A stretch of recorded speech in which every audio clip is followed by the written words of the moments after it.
చేసేస్తే బాగుందని ప్రతి ఆర్టిస్ట్ అనుకుంటాడు. కానీ డైరెక్టర్ అనేవాడు బెటర్మెంట్ కోసం నెంబర్ ఆఫ్ టేక్స్ తీసుకుంటాడు. బట్ ఆ నెంబర్ ఆఫ్ టేక్స్ ఎప్పుడైతే తీసుకున్నాడో యువతలో ఉన్న ఆర్టిస్ట్ అనేవాడికి పక్క వచ్చిందా కూడా నిర్మమ్మడంగా వాడు మైండ్ వాయిస్ ఉంటే చచ్చిపోతాం. ఆర్టిస్ట్ మైండ్ వాయిస్ ఉంటే చచ్చిపోతాం. ఈడేటర్ సావదొస్తున్నాడు బాబు, విసిగిన్ చేస్తున్నాడు, చేసింది ఫైనల్ చేసుకోలేడు, రకరకాలు వస్తాయి. బట్ ఇవన్నీ ఒక ప్రొఫెషనల్ యాక్టర్గా ఆ క్షణం, వ్యక్తిగా ఆల్ టైం చిన్నది నెగిటివే కదా, అది రిసీవ్ చేసుకుంటే మనకి నెగిటివే, డైరెక్టర్ బాబు అని అనుకుంటాం. కానీ బీయింగ్ డైరెక్టర్గా 100% ఎదిగేవాడికి ఉండే ప్రథమ లక్షణం అది. నాకు ఇది కావాలని ఏదైతే చేయించుకుంటున్నాడో ఖచ్చితంగా లాంగ్ రన్లో, లాంగ్ స్టాండింగ్లో డైరెక్టర్గా సక్సెస్ అవ్వడానికి అది ఉపయోగపడుతుంది. కానీ ఒక వ్యక్తిగానో ఒక నటుడుగానో ఆయనకి వెరీ స్ట్రైట్ ఫార్వర్డ్గా ఉంటాడు.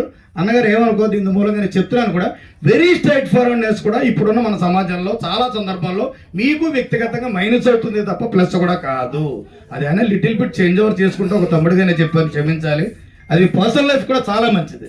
ఎందుకంటే మీకు ఉన్న అనుభవంతో పోల్చుకుంటే మీకు అన్నీ రాలిపోయే అనుభవం ఎక్కువే, నాకు ఇంకా కొన్ని ఉన్నాయి కాబట్టి ప్రస్తుతానికి అది. మీరు ఎన్నర్ ఫీలింగ్ ఎన్నిసార్లు తిట్టుకున్నారు సార్ మొత్తం ఈ మూవీ అయ్యేలోపు?